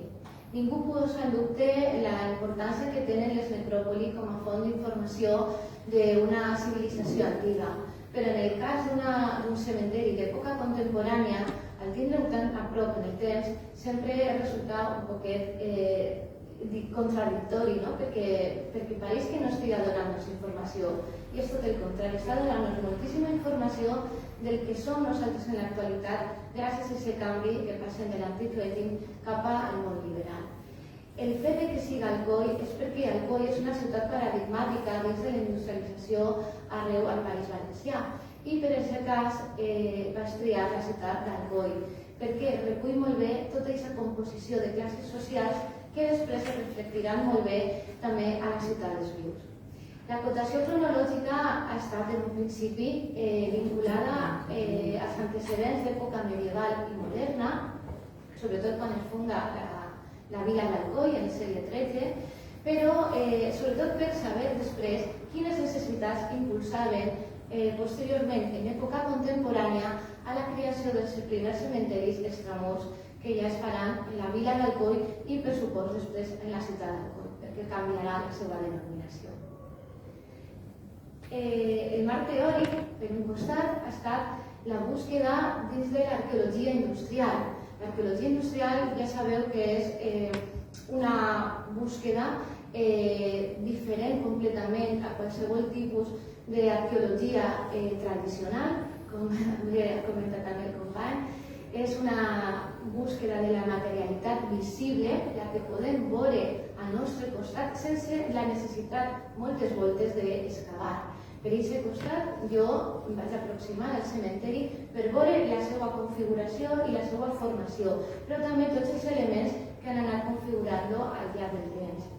Dins de la història local i sobretot de la microhistòria tenim aquest exemple, perquè Alcoi ja he dit que és un paradigma dins de la ciutat o dins d'una ciutat industrial extrapolable a la resta de ciutats industrials, no sols arreu del País Valencià, sinó també de la resta de la nació o fins i tot de fora d'Espanya. Per tant, des de la microhistòria, que a voltes està malauradament fora del context històric, a voltes intentem donar-li una visió a les tesis doctorals més àmplia, més global, jo crec que la microhistòria també està donant-nos moltíssima informació que està sent extrapolable a la resta d'informacions més globalitzades o més globals de la història, en aquest cas contemporània. També des del vessant de la història de l'art, ja que un cementeri és un museu a l'aire lliure, on podem trobar no sols microarquitectures, sinó també escultures i fins i tot elements com la pintura, però també des de la història social i cultural, perquè realment un cementeri està reflectint la manifestació artística, cultural d'una societat, en aquest cas ja dic contemporània. També la vessant de la història urbana, perquè, com diu el títol del cementeri, és el reflex de la ciutat, no? Realment de la ciutat dels vius. Tota aquesta composició, tota aquesta trama urbana es veu molt ben reflectida al cementeri. Tenim la zona de panteons, com podeu veure després, tenim els carrers on es col·loquen els nínxols, és a dir, tenim les ampliacions, com pot ser qualsevol altra ciutat que té els seus eixamples, però també té el seu centre històric. I tot això es pot veure perfectament en tota la fisonomia d'un cementeri. Per supost, des de l'antropologia, la sociologia i la filosofia, en aquesta mentalitat front a la mort. En aquest aspecte jo no he volgut aprofundir molt perquè evidentment hi ha hagut anteriors autors que han parlat sobre aquest tema, sobretot Philippe Ariès, que és un gran conegut. Però sí que era necessari parlar d'aquesta mentalitat en aquest procés des de l'edat mitjana fins a l'edat contemporània per veure com les persones hem anat canviant en el pas del temps i ens enfrontem a la mort d'una manera o d'una altra. Evidentment, en l'actualitat, l'enfrontament a la mort és algo que ens supera i que intentem abordar des d'una altra vessant, des d'una altra perspectiva, sobretot deixant-la de costat.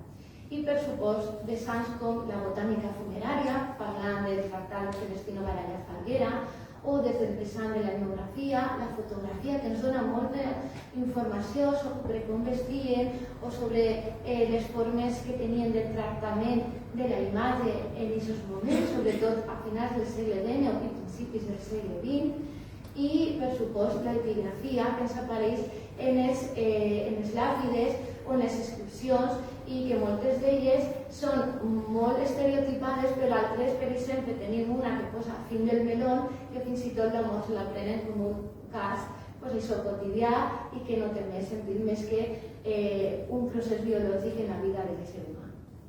Els objectius a l'hora de tractar la tesi han sigut aquests sis. Per un costat, utilitzar un cementeri contemporani com a font d'informació de coneixement històric, com he dit abans, perquè sempre estudiem tot allò que ens envolta en les ciutats, però no hem d'oblidar que un cementeri també forma part d'una ciutat i, per tant, és la forma de conèixer-nos també a nosaltres mateixos. També cal fonamentar una correlació entre els espais funeraris que han hagut en Alcoi. Per això, aquesta correlació des de la seva fundació com a vila d'Alcoi en època medieval fins a l'actualitat, fins al 2021, que és quan talla la tesi doctoral. Analitzar l'evolució interna i la funcionalitat d'aquests espais, perquè no és el mateix quan es crea a l'any 1885, que es crea de manera provisional per precisament la passa de còlera a morbo d'aquest any, que la necessitat actual de creixement que té el cementeri i, per supost, la demografia que té la ciutat d'Alcoi. També he estudiat la varietat d'estils artístics que apareixen al voltant de l'era industrial. Estem parlant de finals del segle XIX, en una etapa academicista, de revivals, però sobretot també aquest academicisme, disculpeu, que apareix a principis del segle XIX, d'acord? Perquè ara parlarem també d'aquest primer cementeri, el cementeri vell, que malauradament no ha estat estudiat i que sí que entra dins de la meva tesi doctoral. Per tant, fem un repàs a tot aquest art contemporani des de l'etapa de l'academicisme fins a l'art de la postmodernitat, el més actual. I per últim, i el més interessant jo crec que de la tesi, ha sigut que paral·lelament a aquest estudi també s'ha intentat posar en valor i donar valor a l'espai cementerial. Això ha estat possible gràcies també a la regidoria, recolzament de la regidoria de Turisme i de Cultura de l'Ajuntament d'Alcoi, que han cregut en aquest projecte i que per supost l'han iniciat dins de la Ruta Europea de Cementeris Significatius d'Europa, com per exemple està el cas del cementeri de Père Lachaise de París o el cementeri de Montjuïc o fins i tot el de València, General de València. La metodologia i les fonts per les quals s'ha entrat aquest treball han sigut, per un costat, la bibliografia existent, que moltes voltes tenia errades i que ha sigut necessari posar de nou i sistematitzar-la per posar-la, diguem, en el seu context històric actual, però també les fonts primàries, no sols els arxius o l'arxiu municipal d'Alcoi, que ha sigut la font més important per a mi d'investigació, sinó altres arxius tant d'àmbit nacional, també d'àmbit de comunitat, com també arxius d'àmbit internacional, però sobretot també les hemeroteques i fototeques. I per supost ara tenim a l'abast dels investigadors les noves tecnologies que ens apropen a la nostra casa poder investigar aquestes fonts que abans era pràcticament molt complex de poder-les treballar. Per últim, el treball de camp, aquesta metodologia aplicada a l'arqueologia industrial ha estat fonamental i, finalment, altres informacions que han vingut des de les fonts orals pròpies de persones que coneixíem, que han estat treballant en el cementeri, o fins i tot de persones que dia rere dia es recolzen, ens ajuden i m'expliquen coses que evidentment jo desconec, perquè això també he de dir-ho, jo no soc d'Alcoi, soc de València, soc del Cabanyal, no sé si coneixeu el barri, i he viscut sempre molt a prop del cementeri i sempre m'havia cridat l'atenció. Estar en Alcoi m'ha permès conèixer també una altra vessant importantíssima i posar en valor sobretot una part que era pràcticament desconeguda. L'estructura d'aquesta tesi està dividida en dos volums. El volum 1 seria el més històric, podríem dir, on se parla de la introducció, però també abarca també les conclusions de les que he tret tota aquesta informació, i el volum 2, per no desprestigiar el primer, la part més històrica, està involucrat en el catàleg de panteons. No puc obviar que la meva formació és d'historiadora de l'art i per tant jo crec que aquest catàleg de panteons ens està explicant molt bé tota aquesta evolució artística que va paral·lela personalment a l'àmbit històric i cultural d'una etapa i d'una ciutat. El primer apartat d'aquest primer volum seria la vila d'Alcoi i els seus espais funeraris, com podeu veure, des de l'època medieval fins a pràcticament finals de l'època moderna, i podem veure tot un seguit de parròquies i convents on en el seu interior se solien soterrar les confraries més importants, sobretot els drapers, però també els nobles, i quedava a l'exterior el lloc de soterrament o fossars públics per a les persones que no tenien diners o que no pertanyien a la noblesa.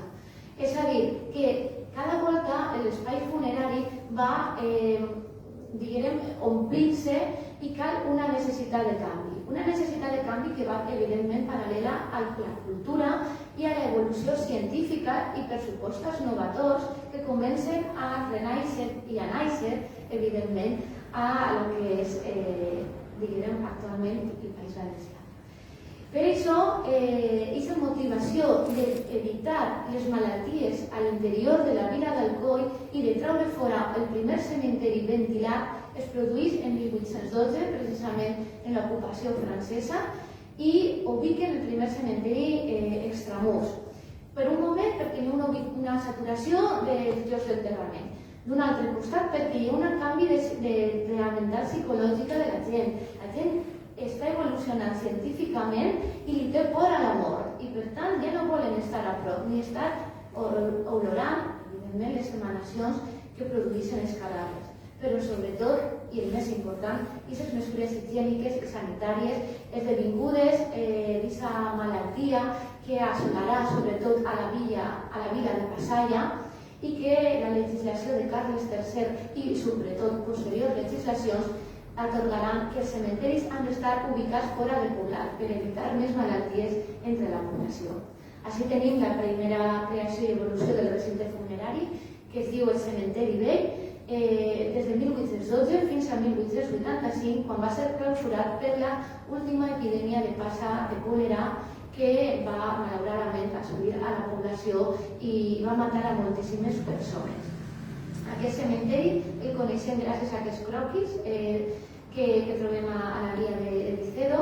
Era molt academicista, però és molt curiós perquè ja anem a ubicar en ell els primers panteons i els primers monuments funeraris que fins al moment no existien. Però sobretot és molt curiós perquè en un mateix recinte funerari totes les classes socials, nobles, burgesos, classes mitjanes i proletariat acabaran en un lloc concret, que és un cementeri. Ja no n'hi haurà aquestes distincions fins que... Ai, perdoneu. Fins que... Ai, no? Canviar? He tocat alguna cosa? Ah, sí, sí. fins que, en el tercer punt, parlem de la creació del cementeri de Cantagallet. El cementeri vell s'ompli de moltíssims cadàvers, està aquesta epidèmia de còlera, i es fa precís que es busqui una nova ubicació per a crear un nou cementeri adient a les necessitats contemporànies. Per tant, es presenten 3 projectes. El de José González Altés, que és un arquitecte d'ací d'Alacant, que no resulta guanyador perquè, com podeu observar, li dona més importància a un cementeri de tipus més burgès. Hi ha un altre projecte que no l'hem pogut trobar, que era de Cabello la Piedra, que era un arquitecte que va estar a València, tot i que no era valencià. I per últim, el projecte guanyador va ser el d'Enrique Vilaplana Julià, que era enginyer i que a més era alcoià, que això dona un plus, perquè això sempre dona un plus. Però és que, sobretot, ell, anys abans, havia fet el projecte de rectificació i eixample de la ciutat d'Alcoi i coneixia molt bé les necessitats.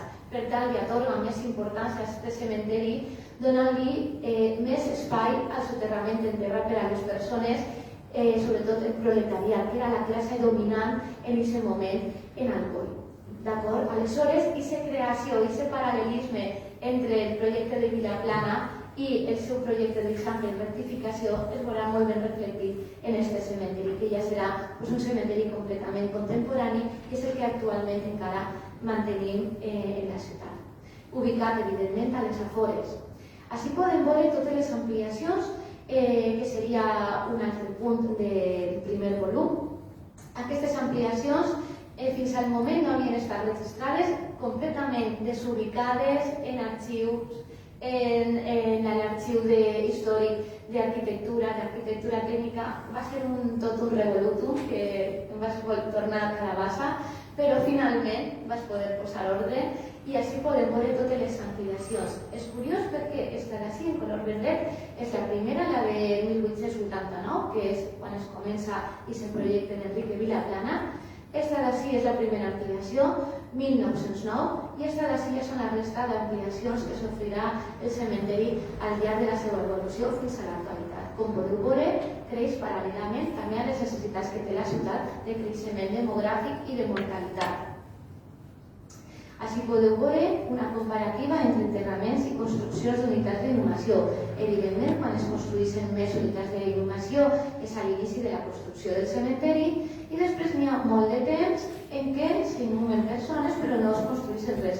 Fins als anys 50 aproximadament, quan de nou venen moltíssimes persones en un èxode rural del camp cap a la ciutat d'Alcoi, perquè novament té un impuls industrial i es fa necessari també crear més unitats de soterrament per a aquestes persones. Finalment, com a reflex de la societat, podem parlar de diferents classes socials que es poden veure perfectament ubicades al cementeri, des d'una creu més simple en terra fins als panteons, que ara passarem a parlar d'ells. Mireu, ahir ven una creu en terra. Jo sempre dic que totes les classes socials fem història i deixem la nostra petjada en la història, per a bé o per a mal. Per tant, és igual d'important mantenir una creu en terra que estèticament no ens aporta bellesa, però sí que ens aporta-nos història, com pot ser també la fossa comuna que trobem al seu costat, on hi ha una sistematització de formes. O ja passem a les classes mitjanes, on hi ha les fosses nínxol que trobem en aquest apartat. També les galeries subterrànies, cosa molt curiosa perquè Enrique Vilaplana les va configurar per a contindre el turó de Cantagallet, que no se situava al cementeri, però també per a ubicar tota la nissaga familiar en un tram de nínxols i en l'exterior crear els cenotafis. És un aprofitament únic i això es troba en el cementeri d'Alcoi. No n'hi ha cap altre, així almenys a Espanya, que tinga aquesta estructura de galeries subterrànies. I per últim, les fosses de distingides. Les fosses distingides és curiós perquè era per a aquestes classes mitjanes, advocats, metges, però hi ha una dita popular en la parla alcoiana que quan algú es pensa que és un poquet més que altre, diuen, tu què te penses, que eres de Santa Distinguida? I això ve d'ahir, precisament del cementeri. Està també donant-nos una informació molt curiosa.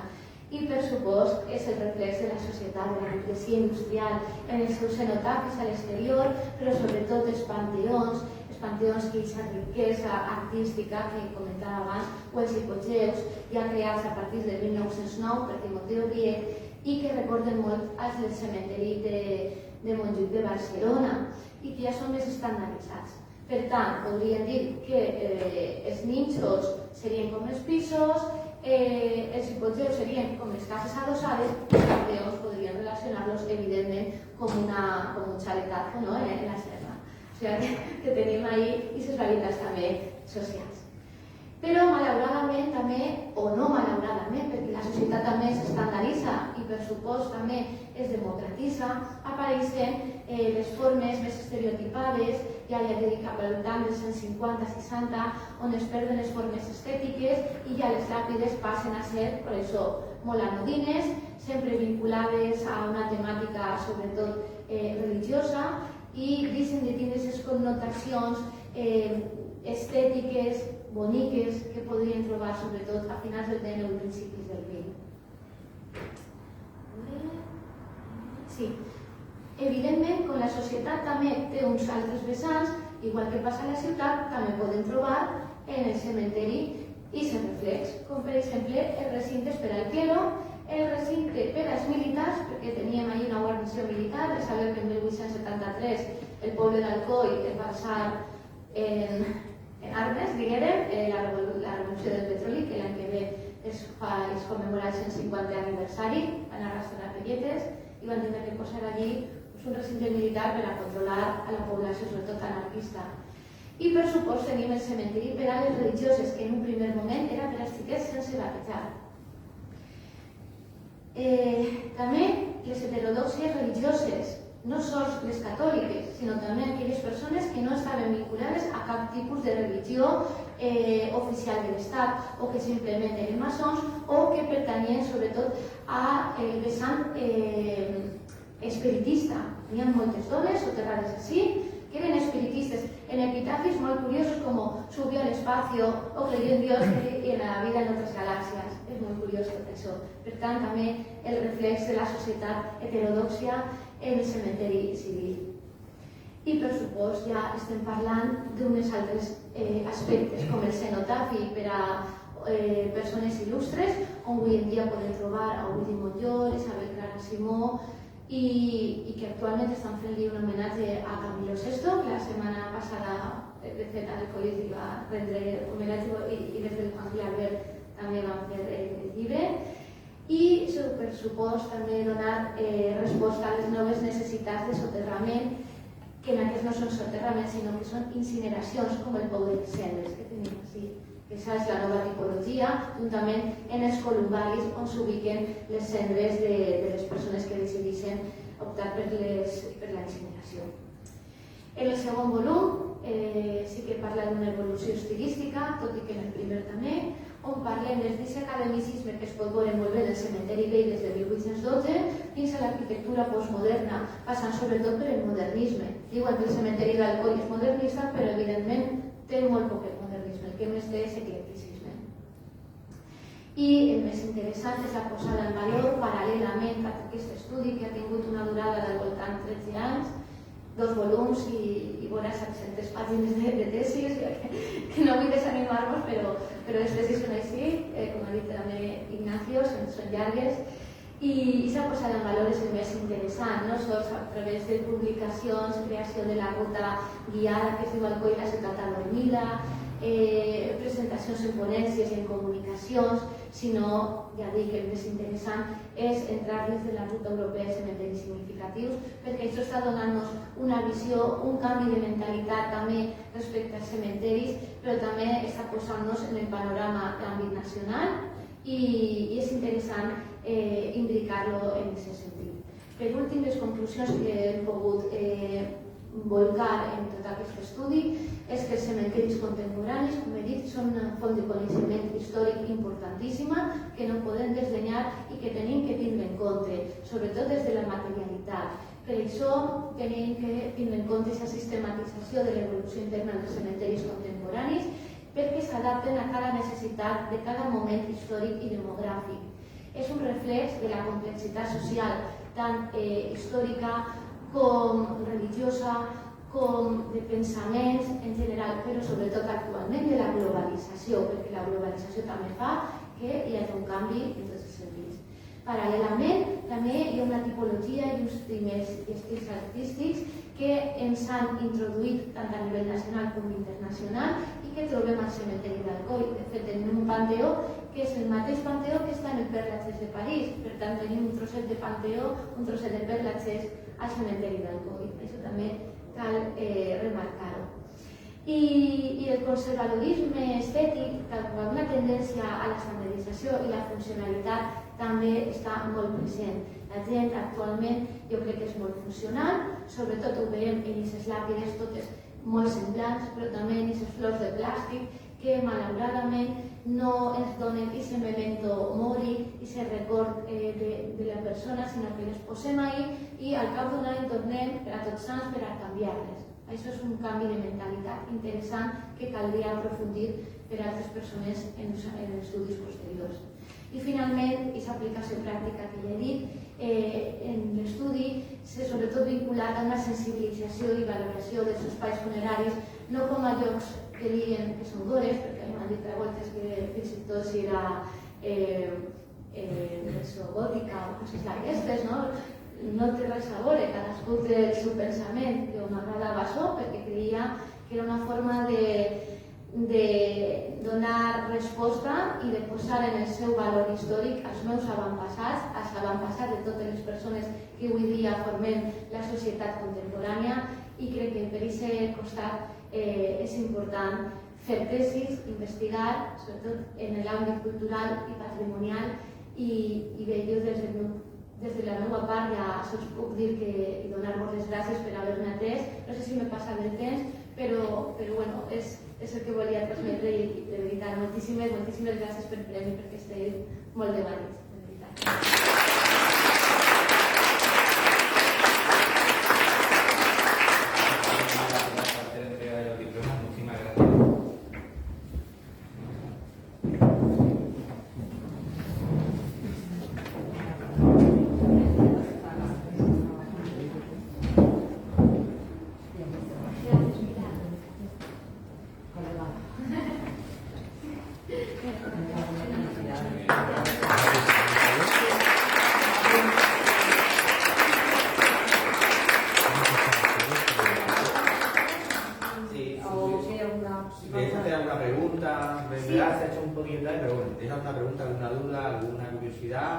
A todos creo que tenéis ahí como un micrófono, si no nos oímos bien. Y si no, pues vemos una foto y ya. Yo quería terminar dando de nuevo la enhorabuena. Bueno, deciros que en 1989, que algunos no muchos no habéis nacido, a mí esta institución ya me dio una ayuda de la investigación que ha marcado mi trayectoria investigadora y mi trayectoria profesional, con lo cual os animo a continuar cada uno por su trabajo. Gracias.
Sí,